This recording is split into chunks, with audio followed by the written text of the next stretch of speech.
ધાર પર હસતો રહ્યો, ફૂલની શૈયા ગણી અંગાર પર હસતો રહ્યો. ભાઈ મુસીબત એટલી જિંદા દિલીને દાદ દે, તે ધરી તલવાર તો હું ધાર પર હસતો રહ્યો. કોઈના એકરાર કે ઇનકાર પર હસતો રહ્યો, જે મળ્યો આ ધાર તે આ ધાર પર હસતો રહ્યો. લીધા ફૂલો મળ્યા પથ્થર, તેને પ્રેમથી પારસ ગણી આ ધાર પર હસતો રહ્યો. અને ભૌમી અને અન્યની સલાહ લેતો જોઈને દૂર જઈએ પાંગડી વણ ઝાર પર હસતો રહ્યો. માઇક ટેસ્ટિંગ માટે બોલું છું. બધા ગંભીર થઈ ગયા. જોકે આમ તો આ બે વક્તા બેન ને ભાઈ ઓલા બોલ્યા ને, એને મારે જે કહેવા જેવું હતું એ બધું એમણે કહી દીધું. ને એક વાર એવું થયું કે વકીલ સાહેબ કોર્ટમાં દલીલ શરૂ કરી કે મારા અસીલને પછાડી દેવામાં આવ્યો, એના માટે લાકડીઓના પ્રહાર કરવામાં આવ્યા, લોહી લોહાના હાલતમાં એ રસ્તા પર પડ્યો રહ્યો. તો અસીલ એ વખતે પાંજરામાં ઊભો પર રોવા માંડ્યો. મેજિસ્ટ્રેટ કે અત્યારે કેમ રોવો છો? તો કે મને આટલો બધો માર્યો હતો.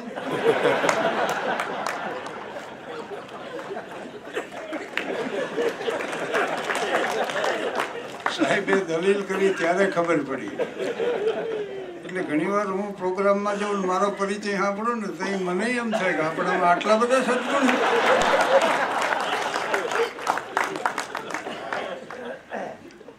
વળેલી બંદૂક હોય ને એનાથી એક જ જણો પીવે, ખાલી બંદૂકથી 2 જણા પીવે. અને ખાલી જેના હાથમાં એ પીવે ને સામે નહીં પીવે. તે તમે એમ વિચારો છો ને કે આ શું બોલશે? હા, હું એ વિચારું છું.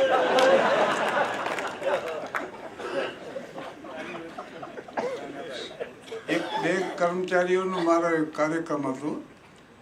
તે મને કહે અમારા બેંકવાળાની કોઈ જોક ન હોય.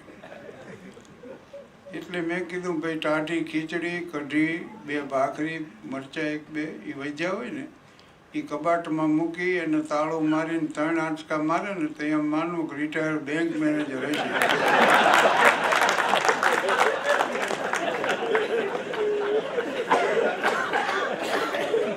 અને આ લાખો રૂપિયા ગણવા વાળો વર્ગ પણ ઘરનું માણસ 100 રૂપિયા વધુ માંગે જ ન દે.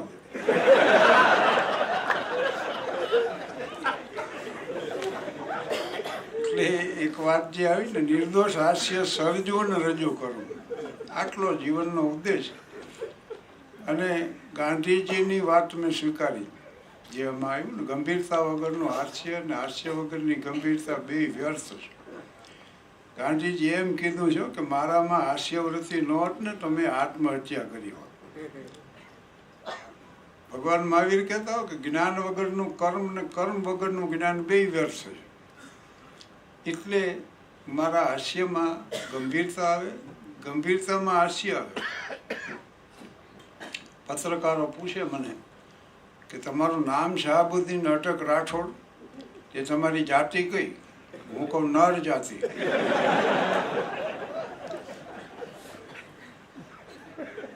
પણ એમાં ઊંડી વાત એ છે કે મંદિર મસ્જિદ गिरजा घर को बांट लिया भगवान को, जमी आसमां को भी बांटा, मत बांटो इंसान को, तो हिंदी है हम वतन है हिंदुस्तान हमारा.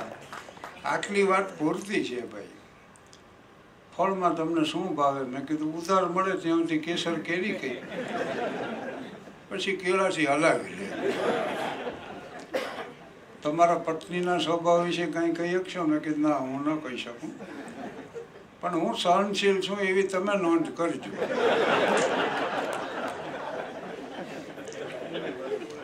પાછા વળી મને કે તમે પત્નીને ઘરકામમાં મદદ કરો છો?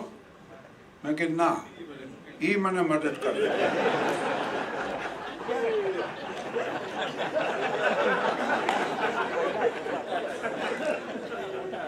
અને એક જણ વળી મને કે સારા કામમાં મારે થોડાક પૈસા વાપરવા શું કરવું? મેં કે જેના ઉછીના લીધે એને ગઈ.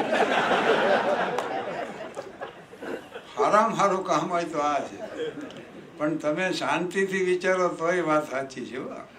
પીપા પાપન કીજીએ પુણ્ય કિયા સો બાર, જો કિસી સે ના લિયા તો દિયા સો બાર. એટલે માણા નડે નહીં ને તો સેવા જ છે.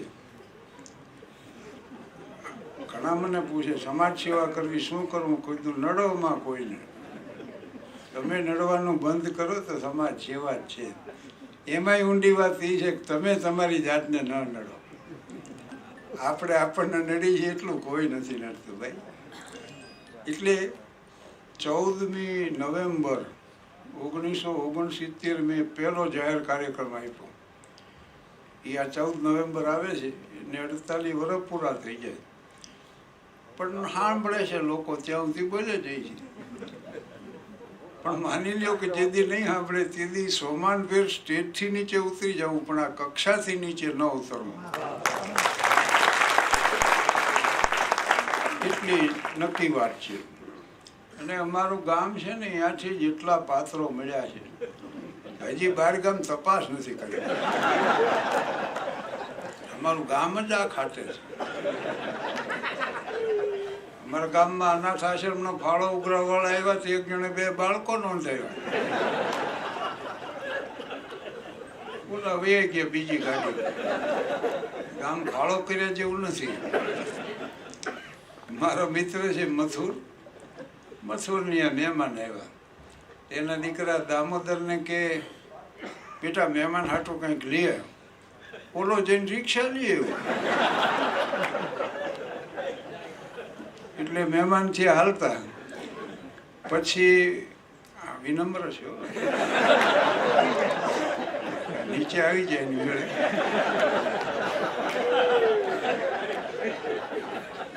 પછી દામોદરે પૂછ્યું બાપા મહેમાન શું આવ્યા હતા? કે એ તારું હક પણ જોવા. પછી એ મહેમાન ગોતવા નીકળ્યો. પણ આ મથુરને જોવા મહેમાન આવ્યા ને તે મને પૂછ્યું, મને કે મૂર્તિયામ કંઈ લાયકાત છે? મેં કીધું ઉંમર લાયક છે. પછી તો મથુરના લગ્ન થયા. હમણાં મને મળ્યો કે મારી પત્ની છે ને રોજ સવાર પડે ને 200 રૂપિયા માંગે.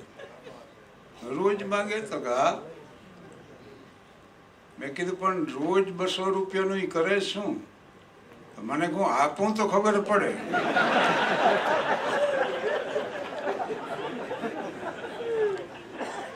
મથુરને આવા કોઈ ફંક્શનમાં આવું હોય ને તો પાછો પત્નીને પૂછે. હા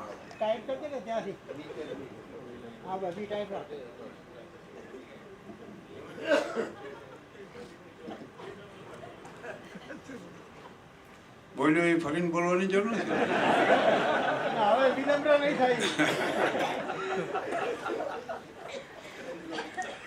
મથુર મને કે મારી પત્ની રોજ સવાર પડે 200 રૂપિયા માંગે. રોજ 200 રૂપિયાનું કરે શું? તો કે હું આપું તો ખબર પડે. પણ આવા ફંક્શનમાં મથુરને આવવું હોય ને તો પાછો પત્નીને પૂછે તે સાંભળ્યું કયું પાટલું પહેરીને જાઉં. વળી રહોડામાંથી સૂચના આવે બીલું પહેરો. મારા બાપુજી અપાયું. મેં કીધેલા તારે 3 જ પાટલું છે. એમાં એક તે પહેર્યું હોય, એક ધોવામાં હોય.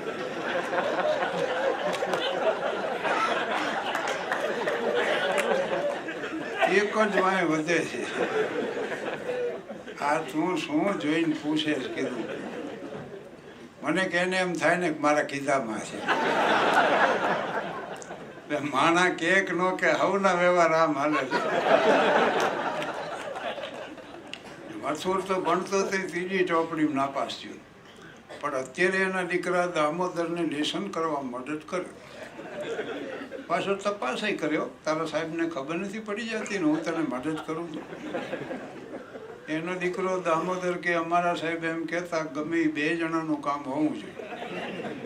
એક જણો આટલી ભૂલો ન કરે.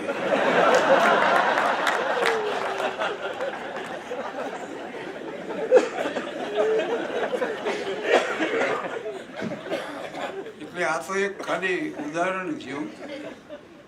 પણ આજે થોડીક વિશેષતા એ છે આ કાર્યક્રમની કે સો મસ્ટ ગો ઓનને કેન્દ્રમાં રાખીને લખવાનું કારણ.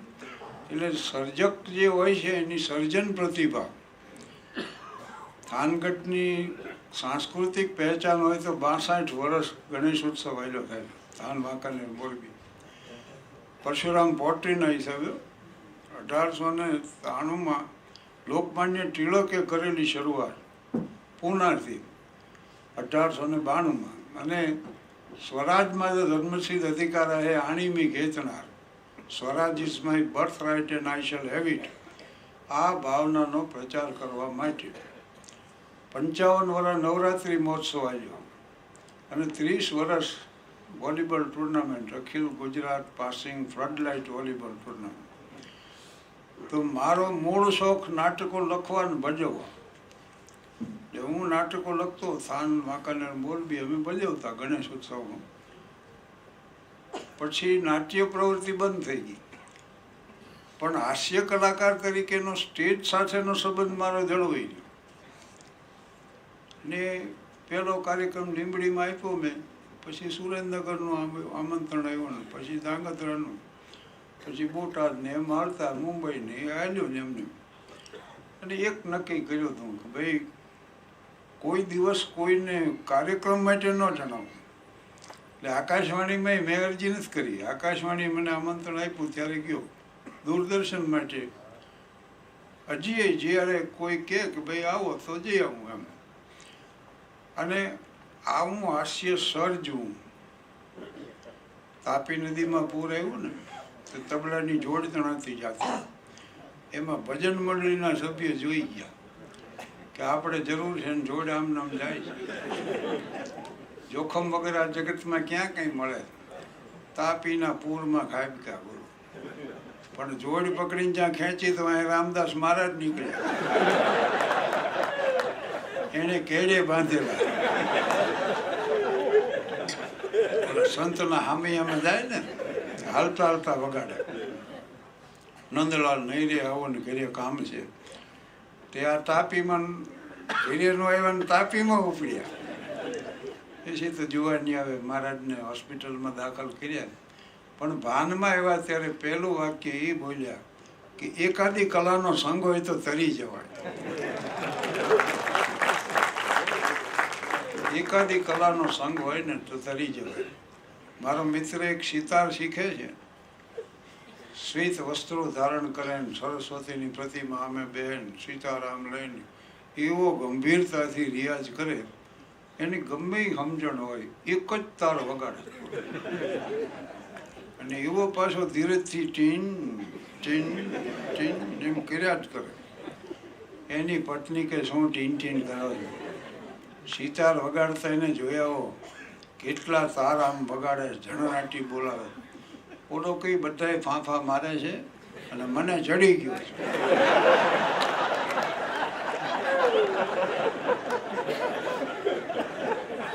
પણ જીવતરના તાર જેને જડી જાય ને એને તો પછી તનકે તંબુર એને સાંસો કે તાર બોલે જય રાધે શ્યામ શ્યામ જય સિયારામ. એટલે એ 14 નવેમ્બર 1969થી ડાયરાની પ્રવૃત્તિ શરૂ થઈ. અને હાસ્યનું ક્ષેત્ર છે ને એમાં નવું લાવનારા બહુ ઓછા હોય, સર્જન જ કરીને પાછી રજૂઆત કરતા હોય. એટલે આજ એક મજાક હું કહું તો 5 મિનિટ મને સાંભળવા મળે પાછું.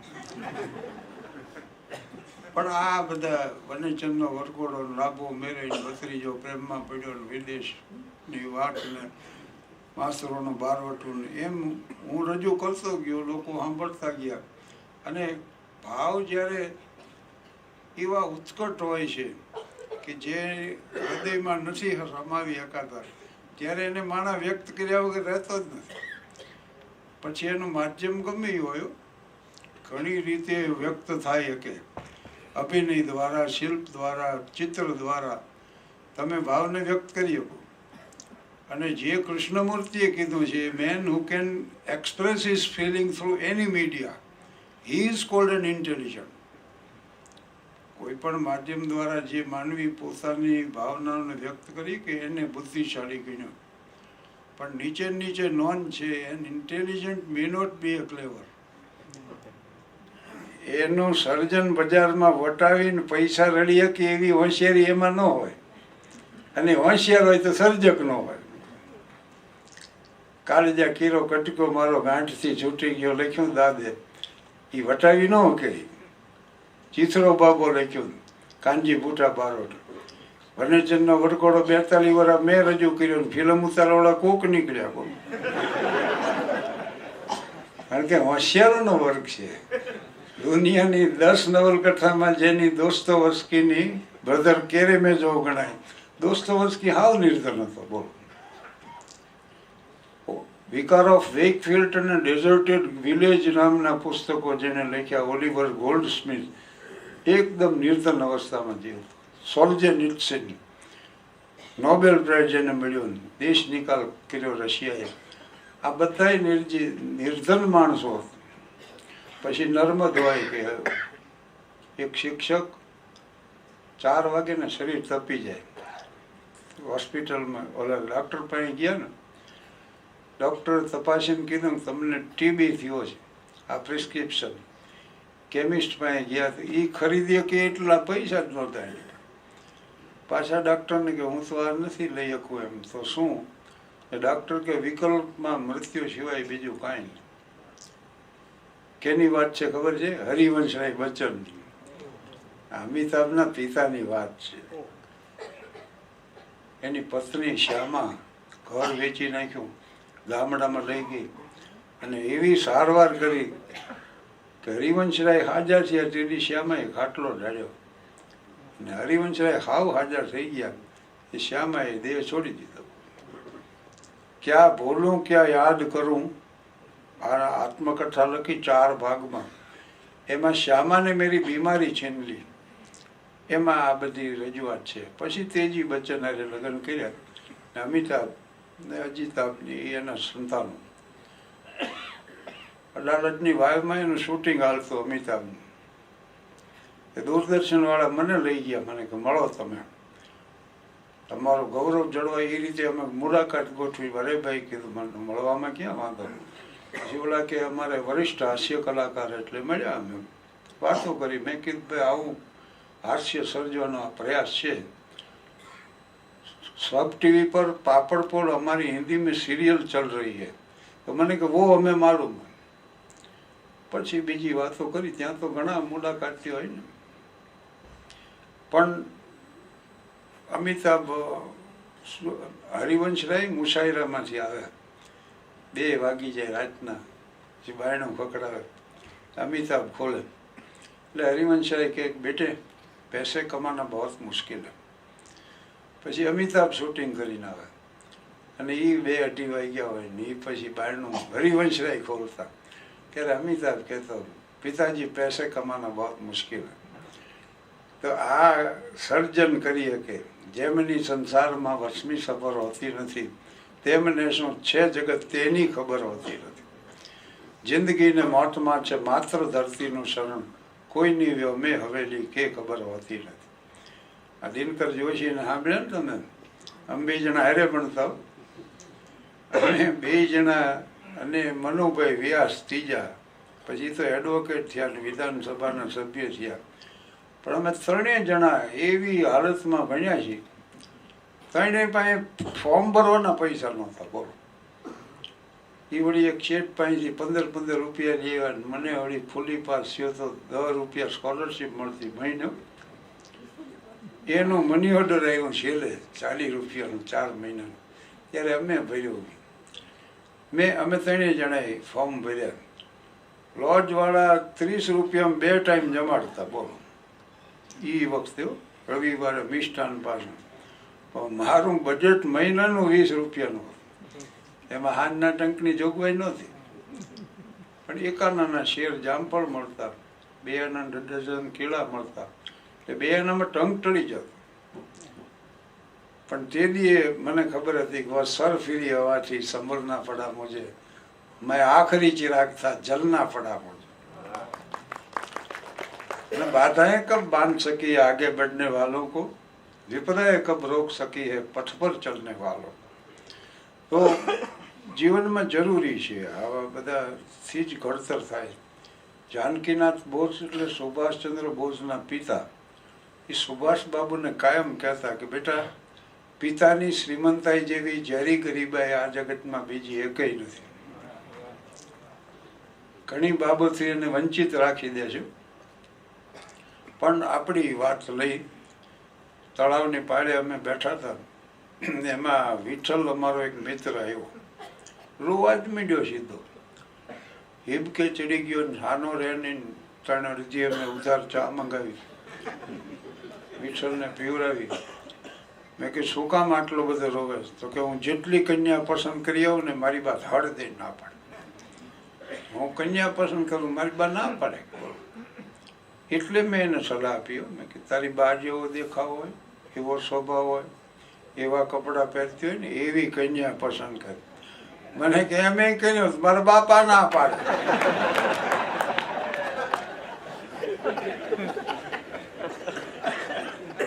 અને તમે તો રાજકોટ જેવા શહેરમાં રહ્યો છો, પણ ગામડા એટલે હંકળાયેલા તો હશો ક્યાંક. ગામડામાંથી અહીંયા આવીને હશે એવું બને ને. હજી અમારે ગામડામાં વરરાજાનો બેડી એટલો બધો માફો જાળવવામાં આવે. વરરાજા માટે હવારના પરમાં ગરમમાં ગરમ ગાંઠિયાઓ, હારે પાછી ગરમ જલેબી, 1 કપ ચા તો પીડ્યો હોય ને ખીચડી આખી, બોલો ગમે એટલો પીવે. વરરાજે સમજશે કે આજ તો કોઈ કહેવાનું નથી. ધરવા હેઠ ગાંઠિયા ખાઈ જાય ને જલેબી ઉકેલી મૂકે, 3-4 કપ તો ચા પી જાય. પછી તમાકુવાળું પાન ગળો ચડાવી વરરાજા તૈયારી કરે, શેની? જંગલ જવાની.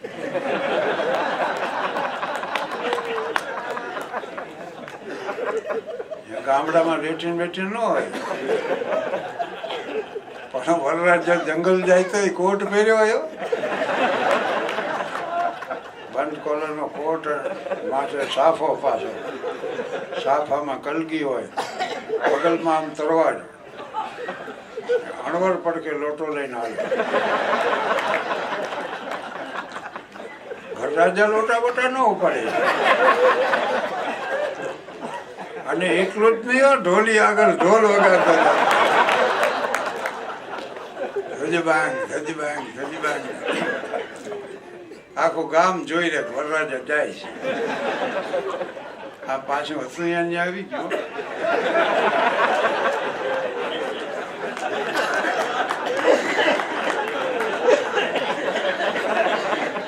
આમ તો મને જણાવવામાં આવ્યું છે સાઉન્ડ સિસ્ટમ બહુ જ સારી છે અહીંની, એ વાંધો નથી. અને પછી છે ને બસ 15 મિનિટ કરતા જાવ.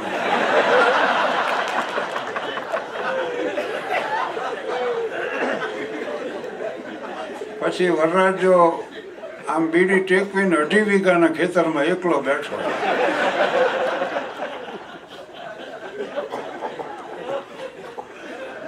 અને ધીરજલાલ કાપડીએ, એક અમારો મિત્ર, સ્થાનમાંથી ગુજરાતીનો વિષય લઈને BA પાસ થનાર ગામનો પહેલો ગ્રેજ્યુએટ, એટલે એનું સન્માન કર્યું અમારા ગામે. સ્ટેજમાંથી બેહ્યો, બધા એની પ્રશંસા કરી. અને ધીરુએ પ્રતિભાવમાં એક ભાષણ ઢબકાયું. એમાં તો ગામમાં વાહ વાહ મંડી થવાનું, ડંકો દેવાઈ ગયો નાચમાં, મીડિયા હક પણ ના કાગળ આવો. ધીરજલાલ વાળી કાગળ વાંચીને કે કન્યા ગ્રેજ્યુએટ છે? બોલા કે ગ્રેજ્યુએટ નથી. તો ગ્રેજ્યુએટ કન્યા વગર મારા સાહિત્યિક વિચારો હું કેની પાસે વ્યક્ત કરું? મારી આ ઉર્મિઓની અભિવ્યક્તિ ક્યાં જઈ કરું? મને કોણ સમજશે? આવી વાયડીએ ચડી ગયો. ગ્રેજ્યુએટ કન્યાની તપાસમાં 7 વર્ષ ગયા. પછી ધીરુએ ધોરણ ઘટાડ્યું કે હવે ઇન્ટર હોય તો ઇન્ટર ચાલશે, હું ચલાવી લઈશ. 4 વર્ષ ગયા ઇન્ટરમાં. પછી જેવ માથે આવી ગયો ને કે હવે મેટ્રિક પાસ ને કરો તપાસ. મેટ્રિક પાસ નો મેળ ન ખાતો. અત્યારે ધીરજલાલને 39મું વર્ષ હાલે છે, બોલો. અને હવે એમ કે છે કે કન્યાને અક્ષર જ્ઞાન હું આપીશ. કન્યાને અક્ષર જ્ઞાન હું આપીશ, પણ મને ડાળે વરગાડો. ઉગ્ર સ્વભાવનો થઈ ગયો. લગ્નના ઢોલ નથી સાંભળી શકતો. શેરીમાં કોકની આ લગ્ન હોય ઢોલ મંડે વાગવા, ધીરું બાજવા દોડે, કંઈક બીજી શેરીમાં બગાડો. ઓલા કે લગ્ન અમારે અહીંયા, ઢોલ બીજી શેરીમાં બગાડવા જાય. તારા દખે પાછા ગામમાં જાગરણ હોય તે બહાર ગામ વયો જાય. બોલો, પછી એને ખબર પડે કે અહીંયા જાગરણ છે. લોકમાન્ય ટિળકની વાત નીકળી ને ગણેશ ઉત્સવમાં. લોકમાન્ય ટિળક ઇંગ્લેન્ડ ગયા ત્યારે એક અંગ્રેજે એમને પૂછ્યું કે તમારા દેશમાં સારો પતિ મેળવવા માટે યુવતીઓ જુદા જુદા વ્રત કરે છે, એ જ રીતે સારી પત્ની મેળવવા માટે યુવકો વ્રત કરે છે? આવી એની જિજ્ઞાસા હતી. પણ લોકમાન્ય ટિળકે સુંદર જવાબ આપ્યો કે અમારા દેશમાં બેન દીકરીઓ છે ને એ સદાચારી, સંસ્કારી ને ચારિત્રશીલ જ છે, એના માટે વ્રતની જરૂર નથી. પણ સામે એવું નથી, એટલે આમને વ્રત કરવા પડે. બેનો વ્રત કરે ને એ વ્રત જે વ્રતના, વટ સાવિત્રીના, ઊભા સોમવાર કરે ને આડા કરે, નવા લોગડા પહેરીને આખા ગામના મંદિર ફરી આવે. સૌ પોતપોતાની રીતે મહેનત કરે. ફરવાડે તો ભાગ્યમાં થઈને ઊભું રહે. પણ હા, બહેનો એક જ રાત જાગે છે ને એને જાગરણ કહેવામાં આવે છે. બોલો, અને આ 48 વર્ષથી કરી છે ઉજાગર. ભાઈઓના જાગરણ ભર્યા ક્યાંય, જાગતા તો એ હોય છે. પણ પ્રવાસ તમે કરો ને એમાં જ્યારે ધર્મ ભળે ને ત્યારે યાત્રા બની જાય. ભોજન કરો પણ બ્રહ્માર્પણ કરીને પછી આરોગો તો પ્રસાદ બની જાય. એમ ઉજાગરામાં જેથી ધર્મ ભળશે ને તેથી જાગરણ બનશે. એટલે lady like Sita and book like Gita have also been produced in India, and India